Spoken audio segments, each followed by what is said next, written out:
इदं पूर्णात् पूर्णमुदच्यते पूर्णस्य पूर्णमादाय पूर्णमेवावशिष्यते। ओम शांति शांति शांति। खुला है ये? वो जो कह रहे थे वो भी खुला ही था ना? अच्छा, कौन बोल रहे ना? अच्छा, ये हमको आदित्य। हाँ। ओम नाम पीते च मधुरम मधुरम स्वरूपम कर्मा पीते च मधुरम मधुरा स्मृतिश्च बुद्धिं प्रबोधय प्रभो मधुबोध शक्तिं विद्यां प्रयच्छ परमां परिभावयामि।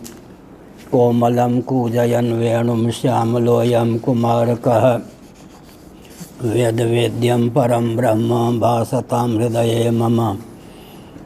कूजन्तं राम रामेति मधुरं मधुराक्षरम् आरुह्य कविता शाखां वन्दे वाल्मीकिकोकिलं निगमकल्पतरोर्गलितं फलं शुकमुखादमृतद्रव संयुतं पिबत भागवतं रसमालयं मुहुरहो रसिका भुवि भावुकाः। तृणादपि सुनीचेन तरोरपि सहिष्णुना अमानिना मानदेन कीर्तनीयः सदा हरिः। शिवाय नमः शिवलिंगाय नमः। सर्वे भवन्तु सुखिनः तन्मे मनः शिव संकल्पमस्तु। नारायणाखिल गुरो भगवन् नमस्ते। पृष्ठ 94। अच्छा, ठीक।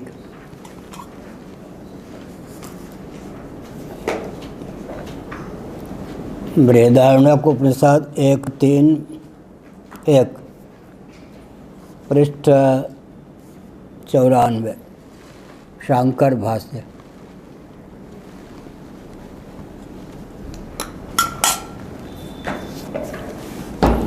तस्मात् परमात्म याथात्म्य ज्ञान विधेरपि तद्विपरीत स्थूल द्वैतादि ज्ञान निवर्तकत्वात् सामर्थ्यात् सर्वकर्म प्रतिषेध विध्यर्थत्वं संपद्यते।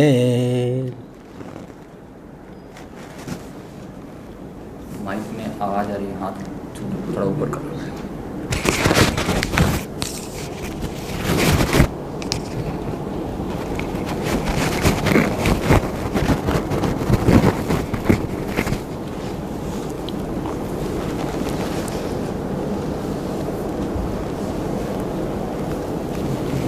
तस्मात् वक्ष्यमाण हेतोः आगे कही जाने वाली युक्ति के अनुसार परमात्म तत्व के वास्तव स्वरूप के बोध की जो विधि है वो भी उसके विपरीत द्वैतादि ज्ञान का निवर्तक होने के कारण सामर्थ्य के बल पर सर्व कर्म के प्रतिषेध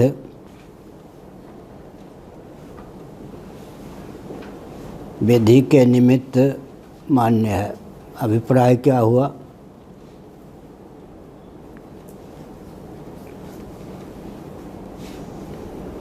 जब निषेध कर्म का व्यक्ति जब निषिद्ध कर्म का व्यक्ति अनुष्ठान करता है तब दुर्गति प्राप्त होती है। देह त्याग के पश्चात नरक यातना सुलभ होती है और स्थावर आदि शरीरों की प्राप्ति होती है। इसलिए निषिद्धाचरण के निषेध की विधि धर्मशास्त्रों में प्राप्त है।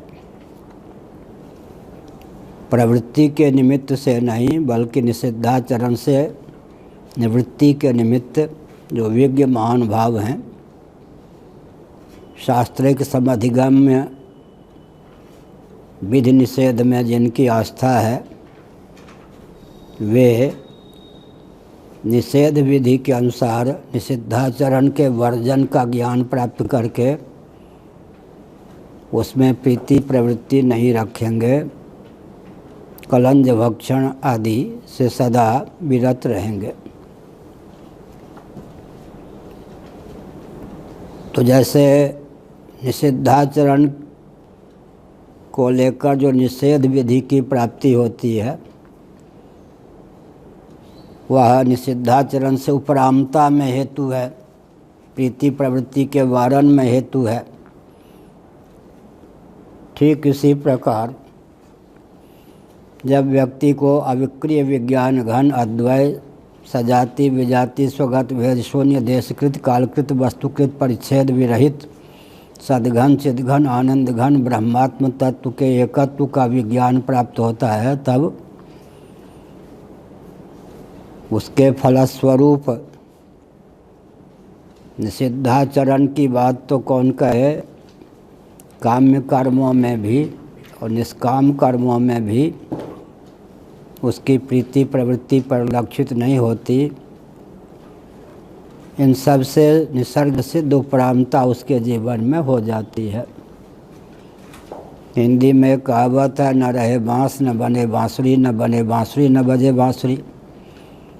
जब कर्तृत्व भोक्तृत्व का ही विलोप हो गया, स्वयं को अविक्रिय विज्ञान घन अद्वय ब्रह्म स्वरूप ही जान लिया, तब को विधि, फिर उसके लिए विधि क्या और निषेध भी क्या, विधि निषेध से पारंगत हो गया अपने आप। अर्थात जैसे निषिद्धाचरण से विमुख करने वाली जो विधि होती है, निषेध विधि, उसका ज्ञान हो जाने पर, उसका अनुपालन करने पर निषिद्धाचरण में व्यक्ति की प्रीति प्रवृत्ति नहीं परिलक्षित होती, वैसे ही ब्रह्मात्म तत्व के वास्तव स्वरूप के विज्ञान की जब विधि प्राप्त है, उसके अनुसार जब व्यक्ति को आत्मा की अविक्रिय विज्ञान घन ब्रह्मरूपता का बोध हो जाता है, तब स्वभाव से ही सकल कर्मों में प्रवृत्ति की निवृत्ति हो जाती है। तुलसीदास जी ने भी इस तथ्य को उद्भाषित किया, कर्म की हो ही स्वरूप ही चीन है। हो ही बहुवचन, स्वरूप को चिन्ह लेने पर, जान लेने पर, स्वयं को अविक्रिय विज्ञान घन ब्रह्म स्वरूप ही समझ लेने पर कर्तृत्व भोक्तृत्व का सर्वथा अपनोदन निरसन या अपवाद हो जाता है। फिर व्यक्ति के जीवन में निषिद्धाचरण की तो बात कौन कहे, काम्य कर्म की तो बात कौन कहे, नित्य कर्म को लेकर भी प्रीति प्रवृत्ति शेष नहीं रहती। कदाचित शारीरिक कर्म करता हुआ वो परिलक्षित हो, अथवा लोक संग्रह की भावना से नित्य कर्मों में भी उसकी प्रवृत्ति हो, तो भी कर्तृत्व बुद्धि भोक्तृत्व बुद्धि का अपनोदन हो जाने के कारण उसके कर्म अपूर्वोत्पादक नहीं होते, अर्थात नरक या स्वर्ग में ले जाने वाले या पुनर्भव में हेतु नहीं बनते हैं। इसका मतलब क्या हुआ? इसका अभिप्राय यह हुआ कि तत्वज्ञ के द्वारा जो भी कार्य होते हैं, उनका पर्यवसान परलोक में पुनर्भव में नहीं होता, अधोगति में नहीं होता, तीनों से उपराम रहते हैं। दृष्ट फल ही, प्यास लगने पर पानी पिएंगे तो प्यास की निवृत्ति होगी, तत्वज्ञ हो या तत्वज्ञ।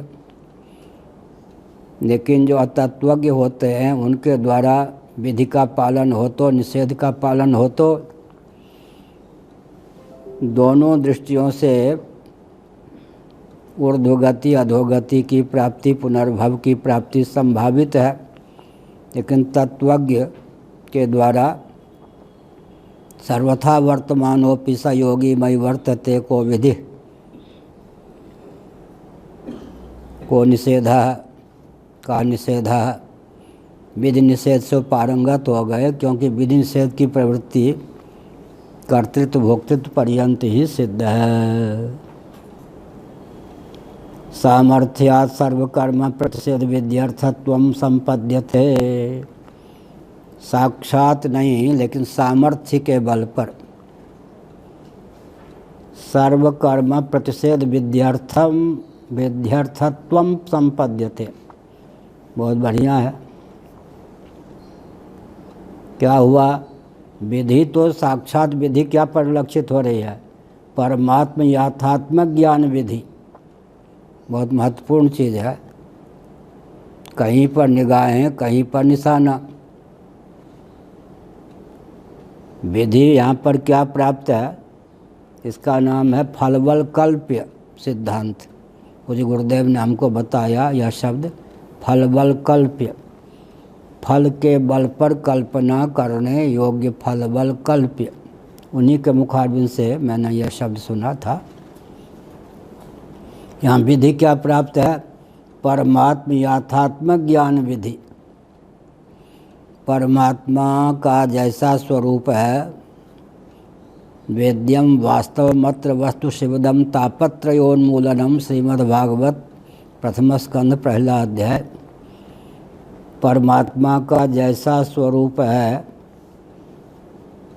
उसके बोध की विधि प्राप्त है, लेकिन अपने आप सामर्थ्य के बल पर अर्थापत्ति कहें तो अर्थात सर्वकर्म प्रतिषेध विधि भी इसको समझ लेने की आवश्यकता है। जैसे कोई पूर्व दिशा की ओर चलता है तो सामर्थ्य के बल पर पश्चिम दिशा से दूरी उसकी बढ़ती जाएगी या नज़दीक होती जाएगी? बढ़ती जाएगी। ठीक बात है। पूर्व दिशा की ओर चलने की विधि है, पश्चिम दिशा के वर्जन की विधि तो नहीं है, लेकिन अर्थात दूसरी विधि प्राप्त हो जाती है या नहीं? महत्वपूर्ण चीज़ है। विधि न होने पर भी सामर्थ्य के बल पर विधि की प्रसक्ति हो गई। आप पूछा करो बहन, बहुत प्रसन्नता होती है पूछने से। हाँ, पूर्व पश्चिम उत्तर दक्षिण जो दिशाएं हैं उनमें मात्र पूर्व पश्चिम कहने से ही हो जाता है या इनका कोई मापदंड भी है? ये ऐसा है कि सापेक्ष है। आप यहाँ खड़े हो जाओ तो आपके लिए पूर्व ऐसे मुख करके, इधर है पूर्व, हमको दिग्भ्रम है पूरी में, ऐसे मुख करके बैठ ही जाएं तो आपके लिए कौन हो गए? ये पूर्व हो गए।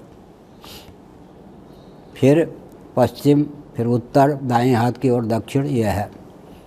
मुख जिस दिशा की ओर किया, हमने पूर्व दिशा की ओर मुख किया तो पूर्व ये है, ऐसा हो गया सापेक्ष।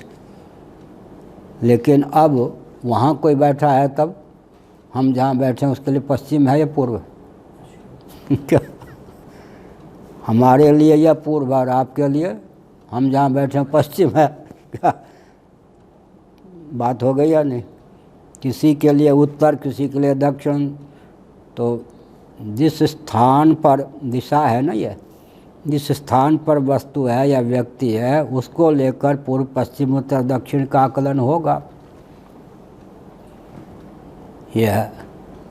अब वो बंगाल वाले पूरबिया किसको कहेंगे? अपने को या किसी और को? उनसे जो पूर्व दिशा में हो रहा है। और हम लोग क्या कहेंगे? माने ये भी हो गए ना, बंगाल में जो रहेंगे उनके लिए पूरबिया कौन है? उनके लिए पूरबिया वो होगा जो उनसे पूर्व प्रांत वाला होगा या जिला वाला होगा। ये भी अपेक्षाकृत है। दिल्ली वालों के लिए हम तो कहेंगे कि उत्तर प्रदेश से पश्चिम दिशा में दिल्ली है। अब दिल्ली वालों के लिए पश्चिम दिशा कौन हो गई? क्या जो भी पश्चिम दिशा किधर जाएगी, राजस्थान या कुछ कहेंगे।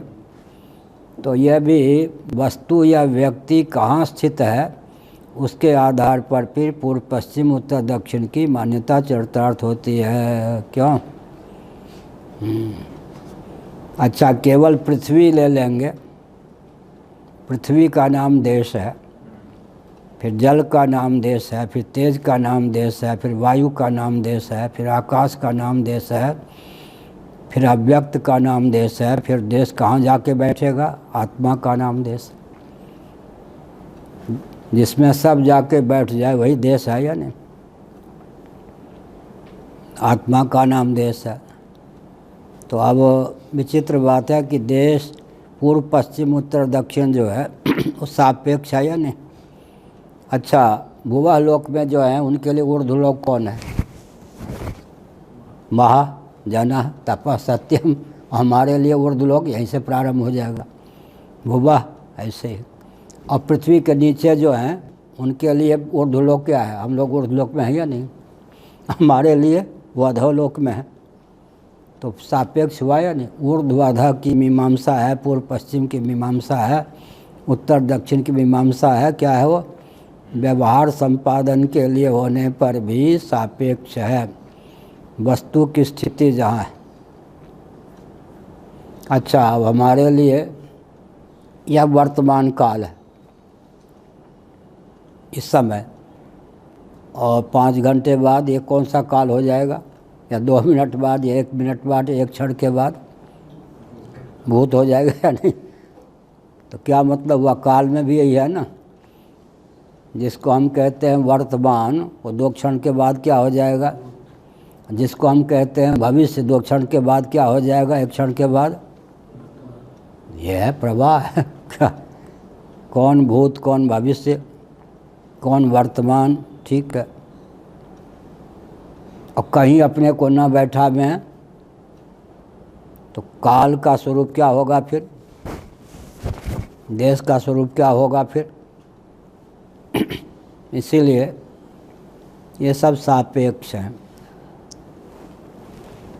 तो हमने ये कहा कि पूर्व दिशा की ओर चलने की विधि प्राप्त हुई। हम वहाँ दिल्ली से भाग के आए, मध्वाचार्य जी का आश्रम है वृंदावन, वहाँ चले गए। एक ब्रजवासी वहाँ के महंत थे। दिल्ली से भागे, कुतुब मीनार होते होते तब से भूखे थे, और एक खाकी पैंट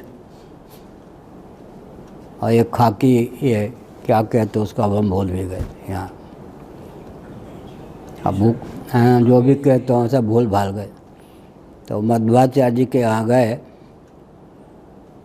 तो वहाँ ब्रजवासी कोई महंत थे, और भगवत कृपा से उन्होंने बताया कि पूज्यपाद स्वामी करपाती जी महाराज ने रामराज परिषद के लिए मुझे उम्मीदवार भी घोषित किया, जमानत जब्त उम्मीदवार हो चुनाव, कुछ गुरुदेव मास्टर ही होगी। फिर उन्होंने कहा, सुनो कहाँ के हो, ब्राह्मण हो? ये सब पूछताछ करने के बाद कहा, देखो मैं चाहता हूँ तुमको उत्तराधिकारी बना दूँ। हमने सोचा अभी तो पाँव ही रखा है ध्रुव जी वाली बात हो गई। अभी एक मन, हमने क्या कह दिया, मैं कट्टर अद्वैतवादी हूँ, ताकि पिंड छूट जाए। तो उन्होंने कहा अंदर से बने रहना, मैं भी कुछ ऐसे ही हूँ मैं कट्टर अद्वैतवादी हूँ, हम मध्वाचार्य जी कट्टर द्वैतवादी। तो उन्होंने कहा अंदर से बने रहना, ऊपर से बस द्वैत द्वैत करते रहना फिर एक महिला उनके यहाँ थी, अध्यापिका थी, कहा कि देखो मेरा चरित्र बहुत बढ़िया है, अब इसको वृंदावन में अध्यापन करना है, हमने रख लिया है। किसी बाहर की है, ब्राह्मण घर की है, रोटी बना देती है, मेरे पास धन नहीं है कि मैं ये सब रख सकूं। लोगों को ये भी कुछ विचित्र लगता है, दुनिया बड़ी विचित्र है। फिर इतनी मोटी रोटी जैसे होते ना ब्रजवज में, 1 रोटी या 2 दी, और उस पर सब्जी वब्जी कुछ नहीं, टेटी का अचार दे दिए। सबसे पहले तो मैंने टेटी का अचार वहीं पाया था और सो गया। तो रात्रि में भगवान श्री कृष्ण ने ब्राह्म मुहूर्त में 4 बजे शायद दर्शन दिया। हमने कस के पाँव पकड़ लिया, स्वप्न में उन्होंने झटका दे दिया और क्या। फिर कहा सुनो, पूर्व मुख की ओर, पूर्व दिशा की ओर मुख करके चलते रहना। चलते चलते चलते चलते तुमको एक महात्मा मिलेंगे। अंदर की बात बताई वो अंदर से कि क्या होंगे वो यहाँ कहना उचित नहीं समझता हूँ, लेकिन उनसे तुमको नीति आदि की बहुत शिक्षा प्राप्त होगी। अंदर का उनका स्वरूप मैं बता देता हूँ, वो समझते रहना, सावधान भी रहना। और उसके बाद तुम जहाँ के लिए लक्ष्य बना के चल रहे हो, मैंने पूज्य गुरुदेव का नाम ही सुना था, एक बार दर्शन किया था, मेरे हृदय में हो गया था कि बस मेरे गुरुदेव तो यही है। जिनके पास जाना चाहते हो उसके कुछ प्रतिबंध है, बहुत समय के बाद उनके चरणों में तुम समर्पित हो जाओगे, वहाँ भी पहुँच जाओगे। तो अब वो पूर्व दिशा, इसका हम लोग क्या है, वृंदावन में था ना, तो वहाँ से पूर्व दिशा की ओर चला। तो मैं वो मध्वाचार्य जी का आश्रम में कभी गया नहीं, लेकिन वहाँ हमको भगवान का दर्शन हुआ और झटका दे दिया, तत्काल नींद टूट गई। तो फिर मैंने ज़ोर से कहा कि महात्मा जी देख लीजिए, मैं कुछ चुरा के नहीं भाग रहा हूँ, जैसे आया वैसे मैं जा रहा हूँ अपनी जगह। और पूर्व की ओर चलता चलता दिन भर चलता रहा, फिर वहीं आके उनके बाहर ही नीम करौली वाले के बन ही रहा, वहीं को खड़ा हो गया। दिन भर चलता रहा, 30-40 किलोमीटर अपनी ओर से चला भूखे प्यासे। फिर वहीं जाके क्या गोरख धंधा हुआ है फिर नहीं, फिर उनके यहाँ नहीं गया। और होते होते ठीक वो महात्मा मिल ही गए, फिर गुरुदेव के चरण में पहुँच ही गया। तो मैंने केवल इतना उदाहरण दिया कि वृंदावन में थे तो पूर्व, लेकिन अब कानपुर में होते तो वहाँ के लिए पूर्व। और इसलिए देश काल ये सब जो है सापेक्ष है, हमने इतना अपनी ओर से कहा। यहाँ पूर्व दिशा की ओर चलो, इसका अर्थ क्या हुआ, विधि पूर्व दिशा की ओर चलने की प्राप्त है या पश्चिम दिशा छोड़ते चलो। पूर्व दिशा की ओर चलो तो सामर्थ्य के बल पर जब कोई व्यक्ति पूर्व दिशा की ओर गतिशील होगा तो अपने आप पश्चिम दिशा से सुदूरता होगी, पश्चिम दिशा की ओर चलने का वर्जन हो ही जाएगा। तो जब अविक्रिय विज्ञान घन ब्रह्म स्वरूप का बोध हो जाएगा, विधि क्या प्राप्त है यहाँ, परमात्म यथात्मक ज्ञान विधि, बहुत बढ़िया शब्द है। परमात्मा के वास्तव स्वरूप के ज्ञान की विधि प्राप्त है, लेकिन सामर्थ्य के बल पर कौन सी विधि प्राप्त हो गई, दूसरी पंक्ति, सर्व कर्म प्रतिषेध विधि। क्या बढ़िया साहित्यिक है या नहीं। मुख से साक्षात विधि कौन प्राप्त है, परमात्मा के वास्तव स्वरूप के ज्ञान की विधि प्राप्त है। जो विधि प्राप्त नहीं है उस विधि की भी प्राप्ति हो गई या नहीं, अर्थात सामर्थ्य के बल पर सर्व कर्म प्रतिषेध की विधि। सर्व कर्म प्रतिषेध की विधि के लिए ब्रह्म तत्व के वास्तव ज्ञान की विधि प्राप्त है। जब कोई व्यक्ति अविक्रिय विज्ञान घन ब्रह्म स्वरूप से हमको जान लेगा तो अपने आप सर्व कर्म के प्रतिषेध की विधि की रक्षा हो जाएगी, अर्थात अपने आप सर्व कर्मों का संन्यास हो ही जाएगा। क्यों होगा, अविक्रिय विज्ञान घन, अविक्रिय विज्ञान घन आत्म तत्व को जान लेने पर कर्तृत्व भोक्तृत्व का निरसन या अपवाद हो जाएगा। जब कर्तृत्व भोक्तृत्व का अपवाद हो जाएगा तो कर्म की वहीं स्वरूप ही चिन्ह।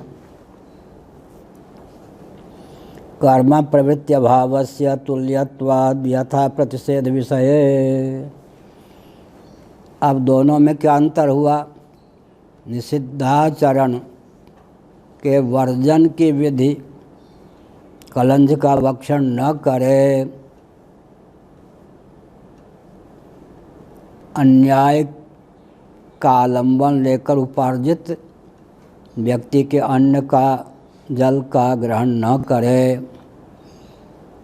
ये सब जो निषिद्ध आचरण के वर्जन की विधि है, उसमें प्रवृत्ति का विधान नहीं है। ऐसे ही तत्व ज्ञान हो जाने पर, ब्रह्मात्म तत्व का विज्ञान यथावत हो जाने पर, वहाँ तो केवल निषिद्धाचरण के वर्जन की विधि है। यहाँ अपने आप एक विधि की चरितार्थता हो जाएगी। निषिद्ध तो निषिद्ध ही है, काम्य कर्म का भी वर्जन, काम्य कर्म के वर्जन की विधि भी चरितार्थ हो जाएगी, नित्य कर्म के वर्जन की विधि भी चरितार्थ हो जाएगी, और सर्व कर्म संन्यास की विधि अर्थात सामर्थ्य के बल पर अपने आप चरितार्थ हो जाएगी। नैव तस्य कृतेनार्थो न कृतेनेह कश्चन न चास्य सर्वभूतेषु कश्चिदर्थव्यपाश्रयः न चास्य सर्वभूतेषु। संपूर्ण प्राणियों में, संपूर्ण लोकों में कोई भी उसका प्रयोजन शेष नहीं रहता। न प्रवृत्ति से प्रयोजन है न निवृत्ति से। योगारूढ़ का किससे प्रयोजन है? निवृत्ति से। आरुक्षु का प्रयोजन किससे सधेगा? प्रवृत्ति से। प्रवृत्ति से भी प्रयोजन, निवृत्ति से भी प्रयोजन। इसका न प्रवृत्ति से कोई प्रयोजन है न निवृत्ति से प्रयोजन है। अब जब तक सांस है तब तक प्रवृत्ति निवृत्ति चलती रहेगी, लेकिन प्रवृत्ति चलने पर भी प्रवृत्ति से कोई प्रयोजन नहीं, निवृत्ति होने पर भी, कहीं से उपरामता होने पर भी निवृत्ति से भी कोई प्रयोजन नहीं। पूर्ण कृतार्थता उसके जीवन में प्राप्त है। तो क्या हो गया? 3 फल हो गया। कुछ ज्ञातव्य नहीं, कुछ कर्तव्य नहीं, कुछ प्राप्तव्य नहीं। यस्त्वात्मरतिरेव स्यादात्मतृप्तश्च मानवः आत्मन्येव च संतुष्टस्तस्य कार्यं न विद्यते। 3रा अध्याय गीता। नैव तस्य कृतेनार्थो न कृतेनेह कश्चन न चास्य सर्वभूतेषु कश्चिदर्थव्यपाश्रयः। 15वां अध्याय कृतकृत्यश्च जायते। 7वां अध्याय ज्ञातव्यम नावशिष्यते। यज् ज्ञात्वा नेह भूयोन्यज् ज्ञातव्यम अवशिष्यते। तो ज्ञातव्यम नावशिष्यते, कर्तव्यम नावशिष्यते, प्राप्तव्यम नावशिष्यते। न ज्ञातव्य शेष है, न प्राप्तव्य शेष है, न कर्तव्य शेष है। ज्ञातव्य क्यों नहीं शेष है? कस्मिन् विज्ञाते सर्वमिदं विज्ञातम भवति। एकस्मिन् विज्ञाते सर्वमिदं विज्ञातम भवति। किसके ज्ञान से सबका ज्ञान हो जाता है? अधिष्ठान तत्व को जब जान लेगा तो अध्यस्थ का ज्ञान हो ही जाएगा। उपादान को जान लेने पर उपादेय का ज्ञान हो ही जाएगा। पूज्य गुरुदेव यहाँ कहते थे, यह सर्वज्ञ सर्ववित् यस्य ज्ञानमयं तपः। मुंडक।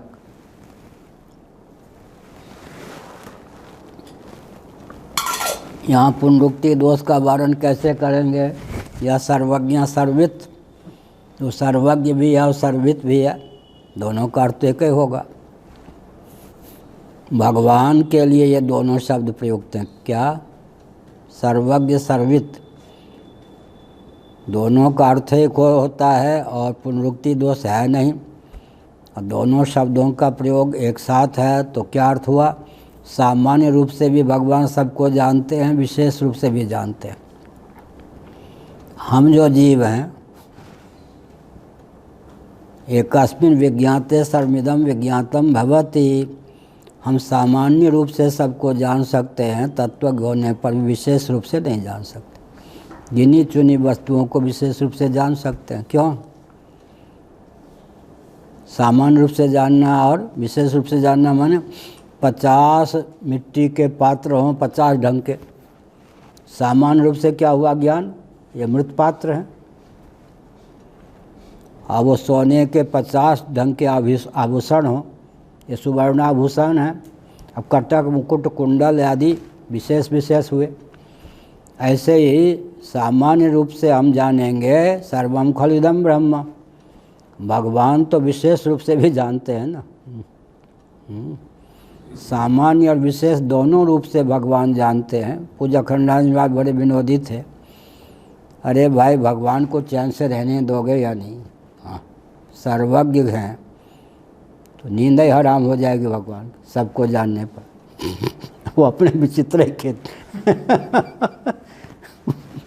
और उनका अपना वेदांत भी विचित्र ही था, हंसाते भी खूब। वीडियो आया है, वो कहीं बैठे हैं प्रवचन में, संक्षेप में ही किसी ने पूछ लिया धर्म सम्राट से आपका संबंध परिचय, वो बहुत अच्छे उसमें बोले उन्हीं के रूप में आपसी के लिए बोले, उन्हीं के रूप में ये हैं स्वामी जी महाराज, जो कि हमको वेदांत सुना के प्रमुदित प्रसन्न करते हैं। बहुत लाड़ प्यार उनका रहा, बहुत, और सुनाया इन्होंने हमको। उनके शताब्दी, वो क्या है, अमृत महोत्सव 75 वर्ष। तो हमने संकेत किया, क्या संकेत किया, भगवान जो है सर्वज्ञ भी हैं, सर्ववित भी हैं, सामान्य रूप से भी सबको जानते हैं, विशेष रूप से भी सबको जानते हैं। हम आप तो गिनी चुनी वस्तु को विशेष रूप से जान सकते हैं, बाकी सामान्य रूप से जानते हैं। सर्वम खलु इदं ब्रह्म, ये क्या है, सामान्य रूप से सबका ज्ञान हो गया, एक के ज्ञान से सबका ज्ञान हो गया। लेकिन विशेष रूप से अब सूर्य का पूरा ज्ञान, चंद्रमा का पूरा ज्ञान, तारे का पूरा ज्ञान, क्या और क्या। तो स्वामी अखंडानंद महाराज कहते थे, भाई 10-20 वस्तुओं का ज्ञान ही नींद हराम कर दे, भगवान को सर्वज्ञ मानोगे सबका स्मरण एक साथ होगा तो इनको नींद भी नहीं आएगी, विक्षेप की पराकाष्ठा हो जाएगी। तो हमारे लिए इसीलिए कहा, क्या हो गया, कुछ ज्ञातव्य विशेष नहीं रहता, कर्तव्य विशेष नहीं रहता, प्राप्त विशेष नहीं रहता। छांदोग्य श्रुति के 8वें अध्याय के भाष्य में बहुत बढ़िया तथ्य प्रकाशित किया गया भाष्यकार भगवान के द्वारा। जो विरक्त होते हैं वो घाटे में रहते या लाभ में, बिल्कुल जी, लाभ में। क्या लाभ होता है? कुछ प्राप्त भी नहीं हैं? कुछ करना नहीं, कुछ मिलना। हाँ, इसीलिए तो घर छोड़ आ जाता है कि कुछ करना धरना न पड़े इसलिए ठीक है। लाभ क्या होता है, यतो निवर्तेत, भागवत का यह वचन पूज्य गुरुदेव को बहुत पसंद था, महाभारत में भी ऐसा वचन है, एकादश स्कंद। जिससे हमारी उपरामता हो जाती है, उसके स्वभाव प्रभाव स्वरूप को जान करके उपरामता होगी या बिना जाने? बिना जाने उपरामता होगी तो उसका क्या महत्व। बच्चे को मिठाई दे दो, सोने चांदी के खिलौने, वो क्या आभूषण, किसको पसंद करेगा। हाँ, किसी का हम किसी से उपरात हो गए। अब जो है सुकरी का मन विश्व सुंदरी मानवी पर थोड़े जाएगा, यह है, और विश्व नहीं जाएगा। इसका मतलब किसी के स्वरूप को, स्वभाव को, प्रभाव को हम नहीं जानते हैं। इसलिए अगर हम विरक्त हैं तो वैराग ज्ञान, विवेक के बाद वैराग होता है कि वैराग के बाद। हाँ, बहुत बढ़िया समर्थ रामदास जी ने दासबोध में लिखा, बहुत बढ़िया ग्रंथ है। वैराग्य की कसौटी क्या है, विवेक, नहीं तो धोखा खा जाएंगे।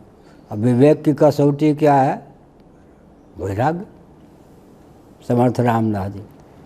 कोई व्यक्ति टाट पहने है या दिगंबर है, बहुत बढ़िया, जैन संत रहते हैं बहुत से दिगंबर, निंदा में तात्पर्य नहीं है। कोई व्यक्ति वैराग्य की पूरी स्थिति दिखाई पड़ती है, टटोलने पर विवेक नामक कोई चीज़ नहीं है, तो समझिए 4 दिनों की चांदनी फिर अंधेरी रात, कब गड्ढे में पड़ेगा कह नहीं सकते। जिस वैराग्य के मूल में विवेक नहीं है, वो विवेकाभास है या विवेक है? सुन रहे विवेक जी वृंदावन में जिस वैराग्य के मूल में विवेक नहीं है, जिस वैराग्य में विवेक नहीं है, वो वैराग विवेक का भास होगा या नहीं? और जिस विवेक का पर्यवसान वैराग्य में नहीं है, वो विवेक का भास होगा या नहीं? विवेक है तो वैराग होना ही चाहिए। विवेक माने क्या हुआ, 2 वस्तु है मिला के रख दी गई, चींटी को देखो, सिकता और शर्करा तुलसीदास जी ने दिया। सिकता बालू रेत और खांड मिला के ऐसे कर दें। अब चींटी के जीवन में कैसी दिव्यता है, हम अगर जीभ लगावें तो दोनों आए बिना न रहे। चींटी के जीवन में क्या है, सिकता सिकता बालू बालू को छोड़ के शर्करा शर्करा पा ले, ठीक है। मछली के जीवन में, हंस के जीवन में क्या विशेषता है, दूध पानी मिला के रख दो तो एक को ग्रहण कर ले, एक को छोड़ दे। हंस वृत्ति इसको कहेंगे नहीं, हमारे बस की तो बात नहीं है। दूध मिला हुआ पानी मिला हुआ दूध दे दिया तो दोनों पीने के लिए बाध्य। ऐसे विवेक के बाद में वैराग्य होगा या नहीं। विवेक तो खूब दिखता है, बात कहूँ बनाए बुध जो बर विराग निचोरी, कैसे देहु नाथ खोई। निरूपण में तो बहुत बढ़िया लगता है विवेक का क्या कहना, लेकिन अंत में वैराग्य नाम की कोई चीज़ नहीं है तो विवेकाभास। समर्थ रामदास जी ने कसौटी दी, जिस विवेक का पर्यवसान वैराग्य में नहीं है और जिस वैराग्य के मूल में विवेक नहीं है, समझ जाओ कि धोखा है।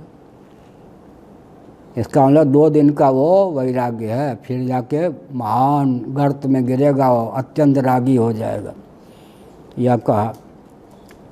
इसका अर्थ क्या हुआ कि सामर्थ्य के बल पर सर्वकर्म संन्यास हो ही गया। कुछ ज्ञातव्य नहीं, कुछ कर्तव्य नहीं, कुछ प्राप्तव्य नहीं। तो मैंने क्या विषय उठाया था, विरक्त होगा तो किसी भी वस्तु के स्वभाव स्वरूप प्रभाव को जान के होगा ना, पारंगत हो जाएगा तो उसकी दास्ता से मुक्त होगा या नहीं। और जिसकी दास्ता से मुक्त हो जाएंगे उसे हमारी दास्ता प्राप्त होगी या नहीं। विचित्र वाक्य बोल रहा हूँ। जिसकी दास्ता से मुक्त हो जाएंगे उसे हमारी दास्ता प्राप्त होगी या नहीं। इसका अर्थ क्या है, इंद्र के पद पर कौन जाता है, इंद्र के पद की प्राप्ति के लिए साधन कौन करेगा। इंद्र से नीचे के पद से जब उसको वैराग्य नहीं चाहेगा तब तो करेगा ना, क्या। इंद्र के पद में, इंद्र के पद की प्राप्ति के लिए विहित जो कर्म है, उन कर्मों का या उस कर्म का अनुष्ठान में प्रीति प्रवृत्ति किसकी होगी, उससे नीचे के जितने लोग हैं। इंद्र अपने पद पर प्रतिष्ठित है, आजकल जो इंद्र हैं वो यहाँ शासन करते हुए नहीं दिखाई पड़ते। यहाँ तो जो है मोदी जी या जो भी है, निकेश जी कह रहे कौन है, नीतीश कौन है यहाँ मुख्यमंत्री, हाँ नवीन, वहाँ नवीन जी, और कौन है मोदी जी, या जो कुछ वहाँ ट्रम्प जी। सीधे इंद्र यहाँ शासन करते हुए दिखाई पड़ते हैं, लेकिन शासक हैं या नहीं, माने शासन की उनमें योग्यता है या नहीं। जो स्वर्ग लोक का शासन कर सकता है, एमएससी को पढ़ाने वाला प्राइमरी के अध्यापक तो अपने आप है ही, अतिक्रांत हुआ ना। इसीलिए अब जो आज जो ब्रह्मा जी के पद पर हैं, बृहदारण्यक कुछ पहले पाठ हो चुका है, वो 13 भुवन जो नीचे के हैं, सबके स्वरूप को, स्वभाव को, प्रभाव को समझ के किसी के प्रति उनके जीवन में आकर्षण नहीं हुआ, तब तो ब्रह्मलोक को प्राप्त करने के लिए उन्होंने अश्वमेध का आलम्बन लिया था। तो अर्थ क्या हुआ, हिमालय के चोटी पर या माउंट एवरेस्ट पर जो बैठा है वो नीचे की घाटी अपने पार कर चुका है या नहीं। तो ये बाबा लोग जो हैं सचमुच में अगर वैराग्य के मार्ग पर विवेकपूर्वक चलते हैं, जिस चीज़ से विरक्त हैं उससे ऊपर हो गए या नहीं। इसीलिए सर्वलोकात्मक हो गया, सर्वदेवात्मक हो गया, क्या सर्व वस्तु स्वरूप हो गया, तो घाटा है क्या। चाहेगा नहीं लेकिन सब उसके अधीन हो गए या नहीं। अब इससे सिद्धि अपने आप मिल गई या नहीं, क्या सिद्धि के लिए पृथक प्रयास न करने पर भी सिद्धि मिल गई या नहीं, क्या मिली, लो। जो भगवान को ही चाहेगा तो भव की दास्ता उसे नहीं प्राप्त होगी, लेकिन भव उसको प्राप्त रहेगा या नहीं। यावत जीवन, कैवल्य मोक्ष हो गया तो अभी तो सब अध्यस्त ही होंगे ब्रह्म में, न चाहने पर भी। इसलिए आपूर्यमान मचल प्रतिष्ठम जिम सविता सागर मह जाहिम। ये लोगों को भ्रम है, क्या करें क्या करें भाई, सब भोग गौक से छोड़ दिया, बाबा हो गया। अरे सच में बाबा हुआ तो क्या मतलब है, जिस से विरक्त हुआ उस से पारंगत हो गया या नहीं, उसका नियामक हो गया या नहीं, क्या। इसलिए तत्वज्ञ के आगे हेकड़ी दिखाने की ज़रूरत नहीं होती, क्या। वो अगर अपने मूड में आ जाए, आजकल की भाषा में अपने मूड में आ जाए, तो आजकल जो इंद्र हैं, हम नमस्कार करते हैं, आजकल जो इंद्र हैं अगर तत्वज्ञ नहीं है तो मर्त्य लोक का व्यक्ति जो तत्वज्ञ है इंद्र से बड़ा हुआ या नहीं हुआ। भले ही कल रोटी मिलेगी या नहीं, आज रोटी मिलेगी या नहीं, इसका कोई व्यवस्था नहीं है, वो अलग बात, क्या। लेकिन आजकल जो इंद्र के पद पर हैं, अगर वो तत्वज्ञ नहीं है, अब मर्त्य लोक में कोई तत्वज्ञ है, 2 रुपये नहीं है, रोटी मिलेगी या नहीं इसका भी कुछ पता नहीं, वो इंद्र से बड़ा है या नहीं। सचमुच में विवेकी इंद्र उसके आगे झुकेंगे या नहीं। इसलिए अगर तत्वज्ञ के साथ कोई भिड़ जाए और तत्वज्ञ अपने तत्व ज्ञान रूपी सिद्धि का ही उपयोग कर दे तो गिरेगा या नहीं, क्योंकि वो सामने वाले को भी तो अपना आत्मा स्वरूप ही समझता है। जिसको हम आत्मदृष्टि से देख देंगे उसके बाद हम पर क्या करेगा, कुछ नहीं करेगा। ये हुआ सामर्थ्या सर्वकर्म प्रतिषेध विध्यर्थत्वम। सबको प्राप्त करे, मान लो ऐसी विधि है, तो सर्वातीत हो ब्रह्म को प्राप्त कर, जिसने सर्वातीत ब्रह्म को प्राप्त करे। मैं अपनी ओर से कल्पना करता हूँ 2 विधि की। सर्वातीत ब्रह्म को प्राप्त करे एक विधि यह है, और सबको प्राप्त करे एक विधि वह है। तो सर्वातीत ब्रह्म को जिसने प्राप्त कर लिया, सर्वत को प्राप्त करने की विधि चरितार्थ हो गई है उसके जीवन में। जो त्यागी वैरागी जो होता है वो अपनी तरफ से त्याग वैरागी होता है, लेकिन उसके बाद में सबसे ज़्यादा उनके पास में ही भोग भी आते हैं। ये मैंने देखा कि जैसे वामदेव जी महाराज थे, वो जीवन भर पैसे आदि नहीं छुए। आप श्री का भी मैंने देखा कि पैसे आदि से हाथ बात नहीं, कहीं किसी को देना हुआ तो ऐसे डोली दे दी, हमने जिसको लेना हुआ पैसे ले लिए। लेकिन देखने में आता है कि वो सब के सब उन्हीं के पास में विवेक जो आप बता रहे हैं कि कितना लेना है कितना छोड़ना है, बाकी का जो छोड़ते हैं सबको छोड़ते हैं, अंत में आता उन्हीं के पास। जिम सरिता सागर मह जाहि, यद्यपिता ही कामना नाही, तिम सुख संपत्ति बिनहि बुलाए, धर्मशील पह जाहि सुहाए। इतना ही नहीं, मैं 20-25 दिन पहले विचार कर रहा था, तो शास्त्रों का अध्ययन करने पर बहुत सी दिव्य दृष्टि गति प्राप्त होती है। स्वाध्याय करेगा तो उसका फल अपने आप क्या होगा, स्वाध्याय जो प्रतिपाद्य विषय हैं उसका साक्षात्कार होगा या नहीं।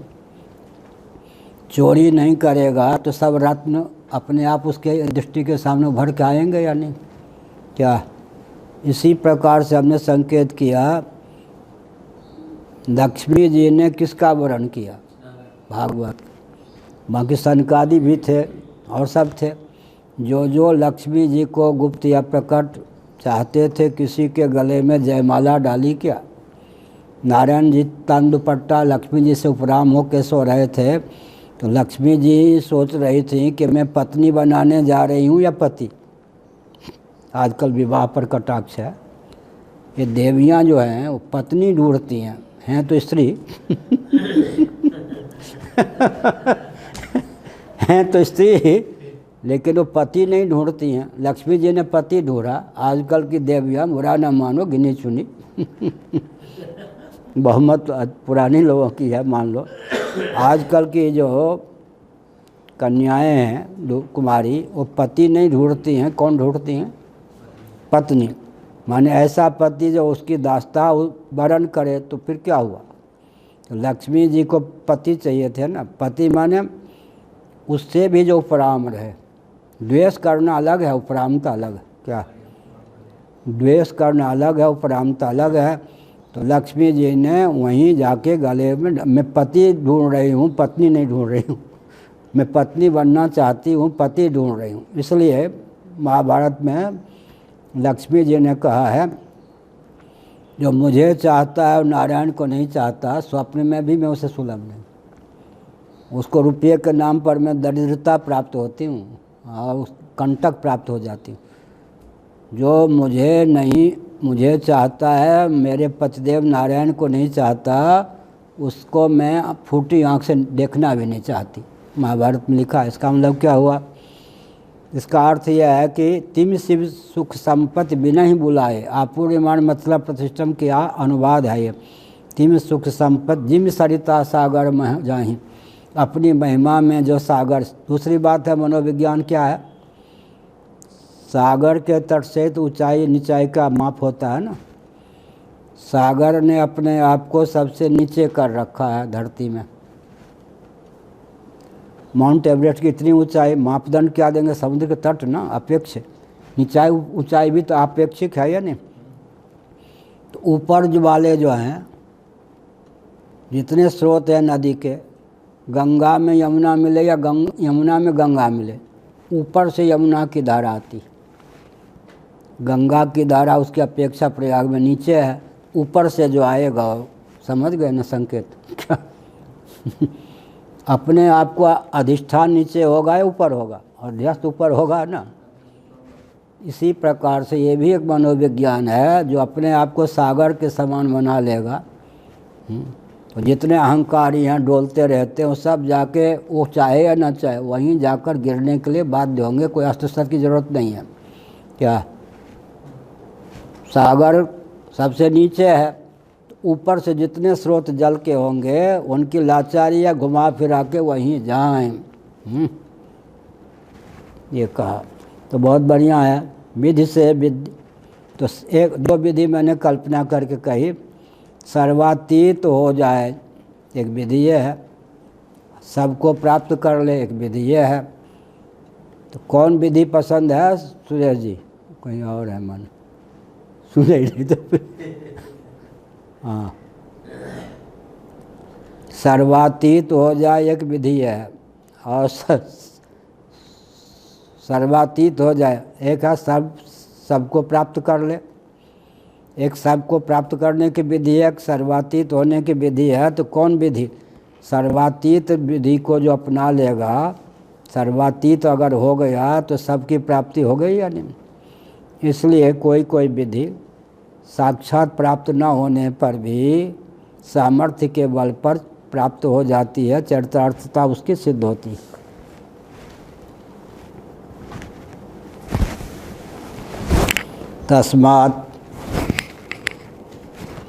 तस्मात् प्रतिषेध विधिवच्च वस्तु प्रतिपादनम तत्परत्वम च सिद्धम शास्त्रस्य। जबकि बात ऐसी है, इसलिए जैसे प्रतिषेध विधि है तो प्रतिषिद्धाचरण से निवृत्त कर देती है जानकार को, परलोक आदि न बिगड़े इस भावना से।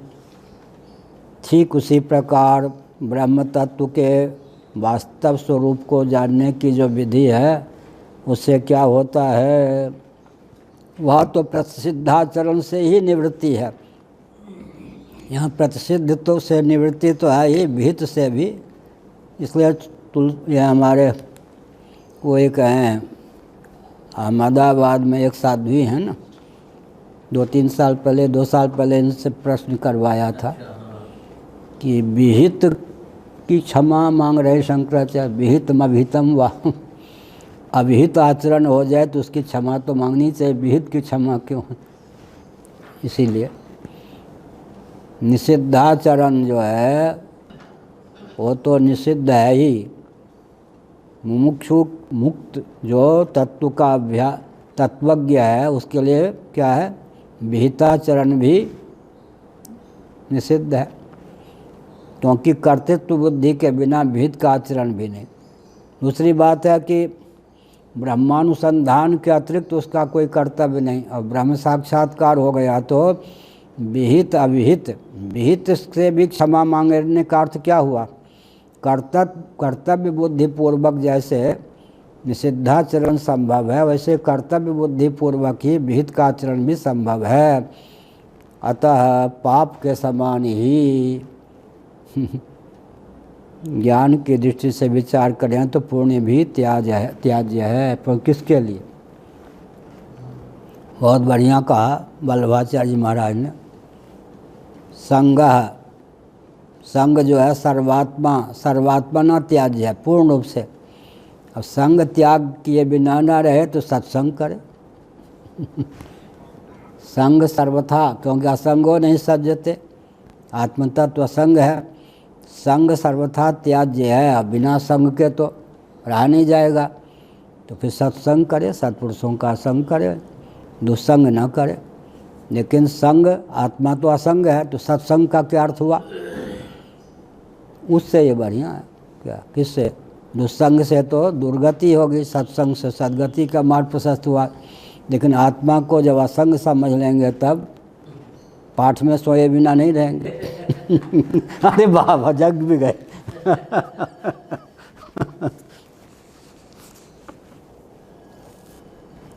हाँ, अब प्रतिषेध विधिवच्च वस्तु प्रतिपादनम तत्परत्वं च सिद्धम शास्त्रस्य। प्रतिषेध विधिवच्च वस्तु प्रतिपादनम तत्वं च सिद्धम शास्त्रस्य। इस प्रकार जो शास्त्र हैं विधि निषेध दोनों से अतीत जो परम तत्व है उसकी विधि करके फिर उसका ज्ञान हो जाने पर व्यक्ति को विधि निषेध से पारंगत कर देते हैं। इसका अर्थ क्या हुआ? ब्रह्मात्म तत्व का यथार्थ विज्ञान प्राप्त हो जाने पर सर्व कर्मों का प्रतिषेध स्वाभाविक रूप से हो जाता है, क्योंकि कर्तृत्व भोक्तृत्व का निरसन ब्रह्मात्म तत्व के विज्ञान से हो ही जाता है। अब आनंद गिरी टीका।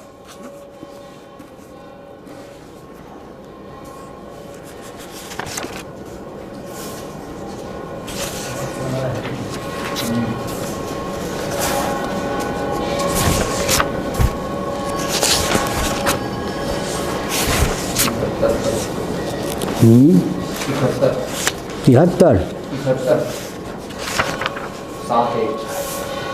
71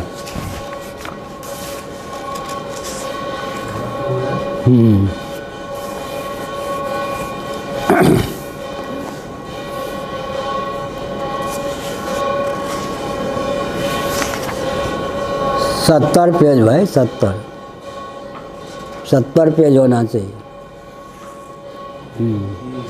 70 पेज है। हाँ, नारायण आनंद गिरी टीका पृष्ठ 70।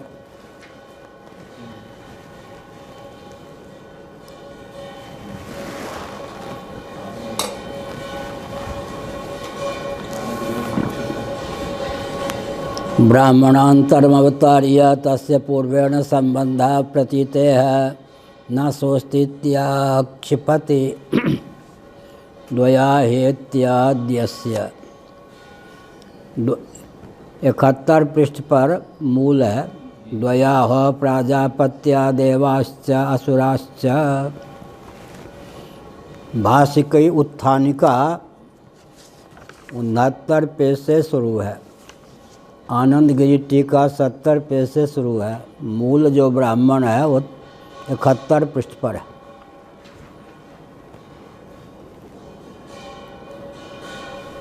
मंत्र ब्राह्मण आरण्य के सब भेद होते हैं। यह जो है ब्राह्मण भाग है। ब्राह्मणांतरम अवतार्य तस्य पूर्वेण संबंधा प्रतीतेर न सोस्तित्याक्षिपति। पूर्व ब्राह्मण का भाष्य पूर्ण हो गया। उत्तर ब्राह्मण जो द्वयाह प्राजापत्या इत्यादि वचन है उनके पर भाष्य लिखने की भावना से शंकराचार्य महाभाग ने एक पूर्व पक्ष प्रस्थापित किया कि पूर्व ब्राह्मण से उत्तर ब्राह्मण का संबंध क्या है। संबंध का भी तो अनुबंध चतुष्टय ये सब प्राप्त होते हैं, संबंध भी। क्या मतलब इतनी बात कह देने के बाद, इतना तथ्य उद्भाषित कर देने के बाद क्या आवश्यकता पड़ी कि आगे का वचन प्राप्त है, आगे कहने की क्या आवश्यकता पड़ी। पूर्वापर संबंध होना चाहिए क्या। तो बोलने की लिखने की भी क्षमता यही होती है कि पूर्वापर कोई सामंजस्य संबंध है या नहीं, अर्थात सर्वथा नवीन विषय की उद्भाषण भावना है या पहले जो उद्भाषित कर चुके, ख्यापित कर चुके, वर्तमान विषय अब जो आरंभ करने जा रहे हैं उसका उससे कोई तालमेल है भी या नहीं। तो शंकराचार्य जी ने कहा प्रातीतिक दृष्टि से तो तालमेल नहीं बैठता, लेकिन गंभीर दृष्टि से विचार करने पर तालमेल या संबंध अवश्य है। ब्राह्मणांतरम अवतारी का मतलब है ये जो द्वया हो प्राजापत्या देवाश्च असुराश्च यह पंक्ति प्राप्त है, उसके आरंभ के 2-3 अक्षर या शब्द को उद्धृत कर देते हैं। अर्थात अब जो मैं भाष्य लिखने जा रहा हूँ जिस ब्राह्मण पर या मंत्र पर, उसका प्रतीक आरंभ का यह है। यही यद्यपि सामान्य रीति से तस्य पूर्वेण संबंधा प्रतीते न सोस्तीति आक्षिपति। पूर्व ब्राह्मण से उत्तर ब्राह्मण का संबंध यद्यपि स्पष्ट नहीं परिलक्षित होता, तो क्यों न मान लिया जाए कि इनमें कोई तालमेल या संबंध है ही नहीं। यह द्वया हेत्याद्यस्येति भाष्य की पंक्ति के ये प्रारंभ के वचन। विवक्षितम संबंधम वक्तुम वृत्तम कीर्तयति। विवक्षित संबंध को बोलने की, कहने की भावना से वृत्तम कत कीर्तयति माने प्राप्त जो वृत्त है, वस्तु स्थिति है, उसका कीर्तन करते हैं, निरूपण करते हैं, एक प्रकार से स्मरण दिलाते हैं। कर्मणाम इति यह जो वचन है वो भाष्यकार के द्वारा निगदित है। पृष्ठ 669 में द्वया हेत्याद्यस्य का संबंध है, इसके बाद कर्मणाम ज्ञान सहिता नाम परागति रुक्ता। उसको प्रतीक इसको कहते, कर्मणाम यह प्रतीक है। कर्मणाम एक बीच पहले हमने कहा होगा, कहा ही था, कर्मणाम ज्ञान सहिता नाम, कर्म और ज्ञान के समुचित अनुष्ठान का जहाँ पर वर्णन हो वहाँ ज्ञान का अर्थ क्या होता है, उपासना। कर्म और ज्ञान के समुचित बने साथ साथ, कर्म ज्ञान के समुचित अनुष्ठान का जहाँ पर वर्णन हो वहाँ ज्ञान का अर्थ हो जाता है उपासना। अब ये सब क्या है, अंतरंग रहस्य। गोविंद गिरि जी कहते महाराज अंतरंग रहस्य में बता रहा हूँ, भाजपा के अंतरंग रहस्य लोगों को नहीं मालूम है, आप सुन लीजिए। हमने कहा सुना होगा। अंतरंग रहस्य क्या है, ज्ञान और कर्म। उपासना और कर्म दोनों क्या हैं, कर्तृतंत्र। तंत्र माने अधीन, तंत्र माने सिद्धांत। तंत्र का अर्थ होता है सिद्धांत और तंत्र का अर्थ होता है अधीन, प्रसंगानुसार। उस दिन हमने कहा था ना, भारत भूषण जी सुन रहे थे, सर्वतंत्र स्वतंत्र जब शब्द का उच्चारण किया जाता है, ये कौन है, सर्वतंत्र स्वतंत्र। वृद्धावली आदि में सब प्रकार के तंत्र माने सिद्धांत में अबाध गति जिनकी है उनका नाम है सर्वतंत्र स्वतंत्र। देखो एक ही वाक्य में दोनों प्रकार से तंत्र शब्द का प्रयोग हो गया, सर्वतंत्र और स्वतंत्र। सर्वतंत्र में भी तंत्र शब्द है, स्वतंत्र में भी तंत्र शब्द है।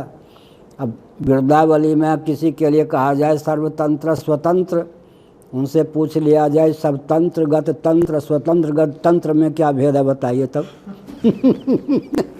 वृंदावली रख ले जाएगी क्या? सर्वतंत्र में जो तंत्र है और स्वतंत्र में जो तंत्र है, दोनों तंत्र अगर एक ही हैं तो पुनरुक्ति की प्राप्ति हुई। दोनों तंत्र में अगर भेद है तो बताइए, तो सब वृंदावली समाप्त। सर्वतंत्र स्वतंत्र,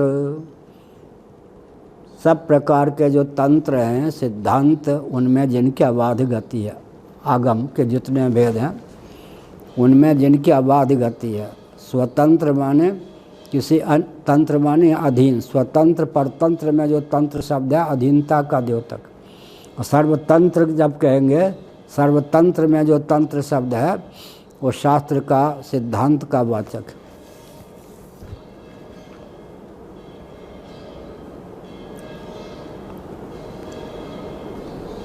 यह हुआ सा काष्ठा सा परागति, वह काष्ठा है वह परागति है। ये कठोपनिषद का वचन ही है जिसको उद्धृत किया है एक प्रकार से आनंद गिरि जी महाभाग ने।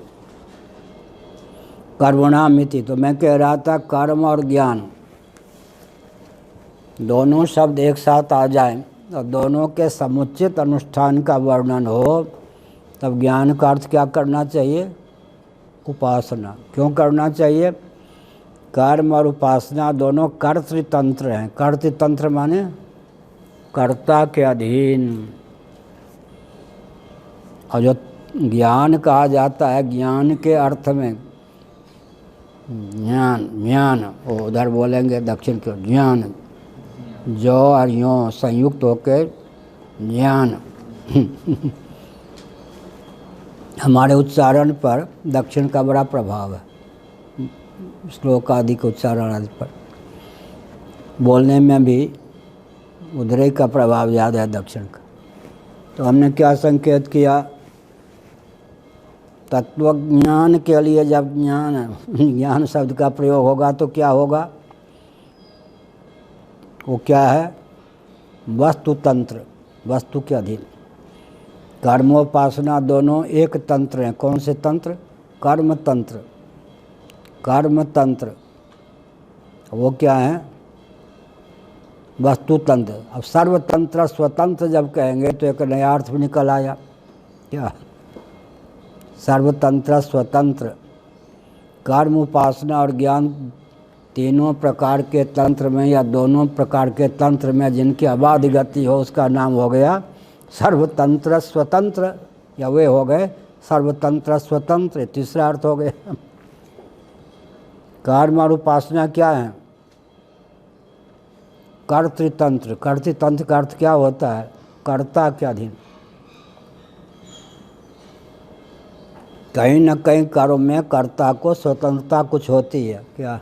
विकल्प इत्यादि की प्राप्ति कर्म में होती है। तंत्र मान अधीन। कर्ता के अधीन कौन होते? कर्म और उपासना। तो जहाँ पर कर्म और उपासना के समुचित अनुष्ठान, एक साथ अनुष्ठान का वर्णन है, वहाँ पर ज्ञान का अर्थ का उपासना समझना चाहिए। कर्म और उपासना कर्तृतंत्र, कर्ता के अधीन है। ज्ञान जो है तत्व ज्ञान, वस्तु ज्ञान, वो क्या है? वस्तु तंत्र या प्रमाण तंत्र। वस्तु तंत्र का दूसरा नाम क्या है? प्रमाण तंत्र। बहुत बढ़िया है। कोई यात्रा कर रहा हो और आस्तिक हो, अमुक दिशा से छींक मार दे कोई, तो क्या होगा? छींक को सुनना चाहे न सुनना चाहे, अनिच्छन्नपि सुनने चाहे या न सुनना चाहे, और छींक सुन लिया, सुनने के लिए बाध्य है। तो ज्ञान जो हो गया, छींक का ज्ञान क्या हो गया? प्रमाण तंत्र, वस्तु तंत्र। प्रमाण तंत्र का अर्थ क्या हुआ? बहरे हम नहीं हैं, और किसी ने छींक मार दी या सुन लिए, ये प्रमाण तंत्र छींक है। वस्तु तंत्र भी है ही, वस्तु के अधीन है। इसलिए व्याकरण का क्या सूत्र है? स्वतंत्र कर्ता। कर्ता चूँकि स्वतंत्र होता है, स्वतंत्र माने क्या अर्थ करेंगे? स्वतंत्र, अपने अधीन। अपने अधीन का अर्थ क्या हुआ फिर? अपने ही अधीन का अर्थ क्या हुआ? दूसरे का अधीन हुआ जाता है अपने अधीन। दूसरे के अधीनता का वारण में स्वतंत्र शब्द का प्रयोग होगा या नहीं? क्या दूसरे की अधीनता के वारण में यहाँ पर स्वतंत्र शब्द का प्रयोग है।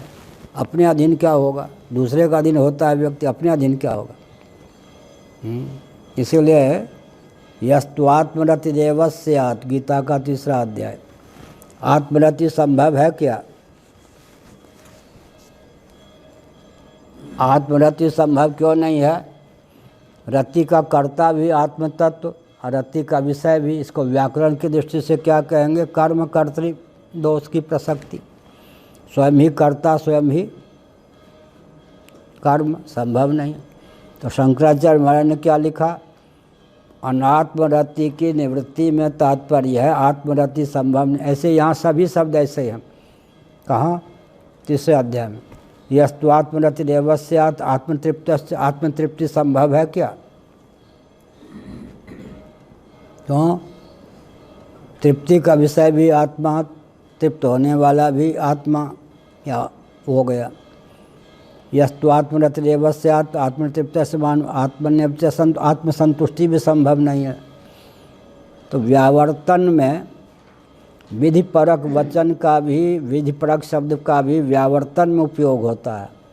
जैसे आत्मरति, तो अनात्मरति की निवृत्ति में तात्पर्य है आत्मसंतुष्टि। ऐसे ही 3 संस्थान बड़े विचित्र हैं और तीनों से हमारा बहुत घनिष्ठ संबंध था, है। कौन कौन संस्थान? भारत में बहुत से होंगे, हमारी दृष्टि में 3 हमारे। एक नैमिष वालों का संस्थान, वहाँ का कोई व्यक्ति मिल जाए समझ लीजिए, हाँ। एक हमारा ही अपना, दोनों ही अपने हैं, धर्म संघ का संस्थान। वहाँ का कोई व्यक्ति माल बटुक आदि जी महाराज मिल जाए, समझ जाइए मंगलाचरण हो ही गया। एक गीता प्रेस का कोई हो, हाँ। 3 जो हैं बड़े विकट संस्थान वाले होते हैं, तीनों में हमारा घनिष्ठ संबंध रहा है। राम सुखदास जी और नैमिषारण्य में तो रहा ही हूँ, और धर्म संघ का तो ही हूँ। तो एक व्यक्ति नैमिष का आ गया, मैं रहता था उड़ियाबाजी के यहाँ। उसने कैसे सुन रखा था कि मैं तो वहाँ, अब मेरे समय के तो 2-3 व्यक्ति जीवित होंगे क्या, 63 से लेकर 72 तक वहाँ से संबंध रहा है। वहाँ के तो बहुत से व्यक्ति चल पड़े, और लेकिन नैमिष का ठहरा। आगे आपको आत्म साक्षात्कार हुआ? हमने कहा आज तक किसी को हुआ होता तो हमें भी हो जाता, न हुआ है, न होगा, न है कोई। क्या कह रहे हैं आप? हमने किसी को आत्म साक्षात्कार हुआ ही नहीं तो मुझे क्यों होगा? आगे भी किसी को नहीं होगा, आत्म साक्षात्कार होता ही नहीं। अब उसकी अकल कहाँ थी कि समझे? क्या बेफालतू बात करते? हमने कहा भगो यहाँ से, परीक्षा लेने आ गए तुम। आत्म साक्षात्कार कौन करेगा? आत्म तत्व को ही आत्म साक्षात्कार होगा, स्वयं ही ज्ञेय और स्वयं ही ज्ञाता, सावयवत्व की प्रसक्ति होगी। इसलिए आत्म साक्षात्कार न हुआ है किसी को, न होगा। ये जितने वेदांत के शब्द हैं प्रायः मैं कहा करता हूँ साहित्यिक भाषा में प्रवृत्त होते हैं, अर्थ होता है दार्शनिक भाषा में। आत्मरति संभव नहीं, आत्मसंतुष्टि संभव नहीं, आत्मज्ञान संभव नहीं, आत्म साक्षात्कार संभव नहीं, पर शब्द तो हैं। इसलिए गुरुगम्य विद्या है क्या? अपनी ओर से कोई अर्थ लगाना चलेगा गड्ढे में गिरेगा। इसलिए गुरुगम विद्या है यह सब।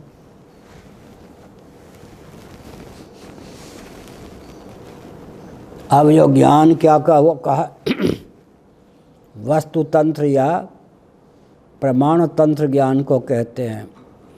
कान इत्यादि सब ठीक ठाक हैं, किसी ने छींक मार दी तो सुनने के लिए बाध्य हैं। तो स्वतंत्र ज्ञान में परतंत्रता है, कर्म में स्वतंत्रता है। इसीलिए कर्म और उपासना में भी स्वतंत्रता है। विधि पूर्वक होने में भी कुछ न कुछ पुरुष की स्वतंत्रता होती है व्यक्ति की। इसलिए क्या हो गया, कर्म और उपासना का अर्थ क्या हो गया, ये दोनों कौन हो गए, पुरुष तंत्र कर्तृतंत्र, पुरुष तंत्र या कर्तृतंत्र। और ज्ञान क्या हो गया, प्रमाण तंत्र या वस्तु तंत्र। तो ज्ञान और कर्म, ज्ञान माने सचमुच में ज्ञान और कर्म की सहस्थिति नहीं हो सकती। कर्म और ज्ञान, लेकिन कर्म और उपासना का सहानुष्ठान हो सकता है। लेकिन ये क्रम समुच्चय और सम समुच्चय दो शब्द की प्रवृत्ति होती है। क्या क्या, क्रम समुच्चय हो सकता है, कर्माणि चित्त शुद्ध्यर्थ एकाग्रार्थ उपासना ऋते ज्ञानान्न मुक्ति ज्ञानादेव तु कैवल्यम। पहले कर्मोपासना कर लिए, बाद में ज्ञान। क्या क्रम समुच्चय हो, ज्ञानोत्तर कर्म नहीं, पहले कर्म फिर ज्ञान हो सकता है। लेकिन ज्ञान फिर कर्म कौन कहेंगे, तिलक महाराज गीता रहस्य। ज्ञानी को कर्म करना ही चाहिए। लो जी, उन पे विधान करने वाले आप कौन हो गए। ज्ञानोत्तर कर्म नहीं होगा, कर्म हो जाएगा। कर्म के वही स्वरूप ही चिन्ह है, लेकिन कर्म के बाद ज्ञान प्राप्त करने की क्षमता प्राप्त होगी। आरुरुक्षोर मुनिर्योगम कर्म कारण मुच्यते योगारूढ़स्य तस्यैव समः कारण मुच्यते। कर्म के बाद ज्ञान होगा, ज्ञान तो क्रम समुच्चय हो सकता है। सम समुच्चय अगर कहेंगे, सहानुष्ठान कहेंगे तो नहीं। फिर किसका हो सकता है, कर्म उपासना। इसलिए ज्ञान शब्द का प्रयोग दो अर्थों में होता है दर्शन शास्त्रों में। एक उपासना के अर्थ में ज्ञान शब्द का प्रयोग है, और एक तत्व ज्ञान के रूप में ही ज्ञान शब्द का प्रयोग है। दोनों तंत्र अलग अलग हैं। एक जो होता है कर्म और एक होती है उपासना। ये दोनों में क्या होते हैं, कर्तृतंत्र, कर्ता के अधीन। और जो ज्ञान होता है प्रमाण तंत्र होता है या वस्तु तंत्र, यह हुआ।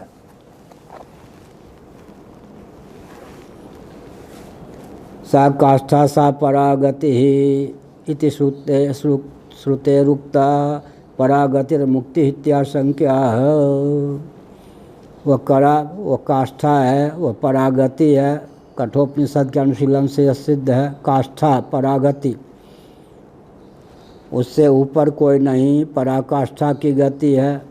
उस परागतिर्मुक्ति इत्याशंक्या मृत्व्यात्म भाव इति। तो यहाँ तो मुक्ति का वर्णन पहले कर दिया गया। अब इस यहाँ से नया प्रकरण क्या होगा, मोक्ष से बढ़ के तो कोई पुरुषार्थ नहीं है या समान, ये आशंका हुई। तो कहते भाई पहले जो कहा गया कि मृत्यु से अतिक्रांत हो जाता है, विद्यया मृतमुच्यते अविद्यया मृत्युम तीर्थवा विद्यया मृतमश्नुते। कहाँ, ईशावास्योपनिषद। मृत्यु के भी कई स्तर हैं ना, क्या एक ही ढंग के मृत्यु थोड़े है। मृत्यु माने मृत्यु के भी कई स्तर हैं। अविद्यया मृत्युम, अविद्या माने यहाँ कर्म। अविद्यया मृत्युम तीर्थवा विद्यया मृतमश्नुते। कर्म का आलम्बन लेने पर, विहित कर्म का अनुष्ठान करने पर निष्काम भाव से मृत्यु से अतिक्रांत हो जाता है। विद्या का आलम्बन लेने पर व्यक्ति, अब यह कर्म ज्ञान ये सब बहुत शास्त्रार्थ है। सह समुच्चय है या क्रम समुच्चय है।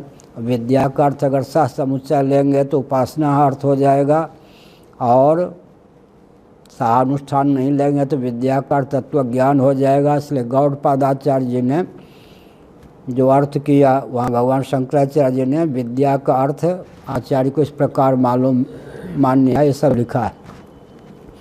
तो मृत्यु का स्तर क्या हुआ? मृत्युम तीर्थवा, तो मृत्यु के कितने भेद हो गए? ये जो प्राथमिक मृत्यु है उसका अतिक्रमण करने की बात है। मृत्यु क्या है? स्वाभाविकी कर्म ज्ञान में प्रीति प्रवृत्ति का नाम है मृत्यु। अविद्या काम कर्म से वेष्टित हैं, शास्त्र विधि से नहीं। स्वाभाविकी जो प्रवृत्ति है, क्या स्वेच्छाचार इत्यादि देहात्म भाव भावित व्यक्तियों की जो प्रवृत्ति है। मृत्यु का अर्थ क्या हुआ? जितने देहात्मवादी हैं वो प्रत्यक्ष या अनुमान का आलंबन लेकर के भी जो कर्म करते हैं, दृष्ट सुख की प्राप्ति के लिए ही कर्म करते हैं, परलोक आदि के अस्तित्व को नहीं मानते, देहातिरिक्त आत्मा के अस्तित्व को नहीं मानते, वो सब क्या हैं? वो सब क्या है? मृत्युग्रस्त हैं। क्यों हैं? भौतिकवादियों की दुर्गति होती है। वो क्या प्रत्यक्ष अनुमान का उपयोग भी दृष्ट सुख की प्राप्ति के लिए ही करते हैं। तो स्वाभाविक अविद्या काम कर्म मूलक जो कर्मों, अविद्या काम मूलक जो कर्मों में प्रवृत्ति है, कैसे मारण मोहन उच्चाटन निषिद्धाचरण में जो प्रीति प्रवृत्ति है, ये भी मृत्यु है ना। अधोगति का नाम भी मृत्यु है। जब हम पार्श्विक कर्म का आलम्बन न लेकर शास्त्रविहित कर्म का आलम्बन लेते हैं और शास्त्र ने जिसका निषेध किया है उससे निषिद्धाचरण से बच जाते हैं, तो अधोगति रूप मृत्यु से बच जाते हैं। यह मृत्यु का संतरण आपेक्षिक है। इसलिए का वहाँ पर आत्यंतिक मोक्ष का वर्णन नहीं है, वहाँ पर आपेक्षिक पशु प्रवृत्ति से, माने केवल प्रत्यक्ष और अनुमान के बल पर जो प्रीति प्रवृत्ति भौतिकवादियों की होती है, जिसका फल अंत में अधोगति है, उस प्रकार स्वेच्छा माने स्वाभाविकी, शास्त्र सम्मत प्रवृत्ति नहीं, स्वाभाविकी प्रवृत्ति से जो गति प्राप्त होती है, उससे मुक्ति के लिए शास्त्र सम्मत प्रवृत्ति अपेक्षित है। वो उस मृत्यु से अतिक्रांत हुए। अभी तो मृत्यु की बहुत सी घाटियाँ हैं, इसलिए पहले जो मृत्यु से अतिक्रांत की बात कही गई वो आपेक्षिक मृत्यु है। ओम पूर्णमदः पूर्णमिदं पूर्णात् पूर्णमुदच्यते पूर्णस्य पूर्णमादाय पूर्णमेवावशिष्यते। ओम शांति शांति शांति। शंकराचार्य भगवान की जय।